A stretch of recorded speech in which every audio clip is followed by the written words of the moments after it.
নমস্কার। শ্রীমদ্ভগবদ্ গীতার পাঠ এবং উচ্চারণ সম্পর্কে ছোট্ট একটা ঘটনা আছে মহাপ্রভুর জীবনে। আজকে সেই ঘটনা নিয়ে একটুখানি আলোচনা।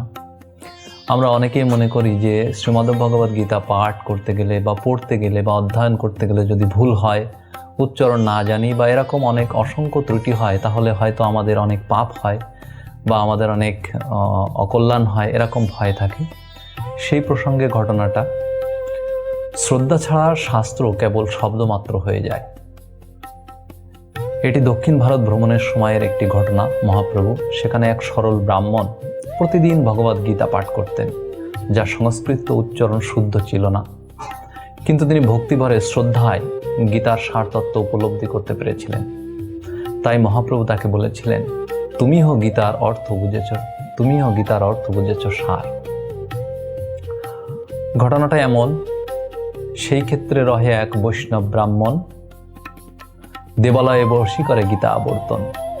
অষ্টাদশ অধ্যায় পড়ে আনন্দ আবেশে, অশুদ্ধ পড়েন লোকে করে উপহাসে। কেহ হাসে কেহ নিন্দে, তাহা নাহি মানে, আবিষ্ট হইয়া গীতা পড়ে আনন্দিত মনে। পুলকশ্রু কম্পসেদ যাবৎ পঠন, দেখি আনন্দিত হইল মহাপ্রভুর মন। মহাপ্রভু পুছিলা তারে, শুনো মহাশয়, কোন অর্থ জানি তোমার এত সুখ হয়? বিপ্র কহে, মূর্খ আমি শব্দ অর্থ না জানি, শুদ্ধ শুদ্ধ গীতা পড়ি গুরু আজ্ঞা মানি। অর্জুনের রথে কৃষ্ণ হইয়া রজ্জুধর, বসিয়াছে হাতে তত্র শ্যামল সুন্দর। অর্জুনের কহিতেছে হিত উপদেশ, তাহা দেখি হয় মোর আনন্দ আবেশ। যাবৎ পড়ো তাবৎ পাও তার দর্শন, এই লাগি গীতা পাঠ না ছাড়ে মোর মন। প্রভু কহে গীতা পাঠে তোমারই অধিকার, তুমি সে জানো এই গীতার অর্থ সার। এত বলি সেই বিপ্রে কইলা আলিঙ্গন, প্রভুর পদধরি বিপ্র করেন স্থাপন। মহাপ্রভু বিস্মিত হয়ে জিজ্ঞাসা করলেন, আপনি তো শব্দ অর্থ জানেন না, শুদ্ধভাবে গীতা পড়তে জানেন না, তবু আপনার এত আনন্দ হয় কেন?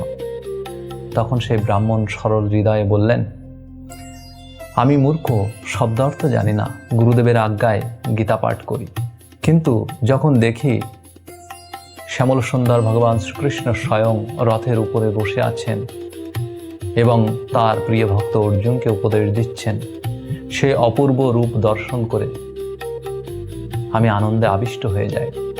এই উত্তর শুনে মহাপ্রভু অত্যন্ত খুশি হলেন এবং সেই বিপ্রকে বললেন, গীতা পাঠে তোমার প্রকৃত অধিকার আছে। এই লীলার গভীর শিক্ষা হলে এই, শাস্ত্রের প্রকৃত অর্থ কেবল পাণ্ডিত্য বা ভাষা জ্ঞানে নয়, ভক্তিবারে শ্রীমদ্ভগবদ্ গীতা পাঠ, ভক্তিবারে শ্রী ভগবানের সজীব উপস্থিতি অনুভব করাতেই সার্থকতা। যার হৃদয়ে ভক্তি জাগ্রত, তিনিই শাস্ত্রের অন্তর্নিহিত তত্ত্ব উপলব্ধি করতে পারেন।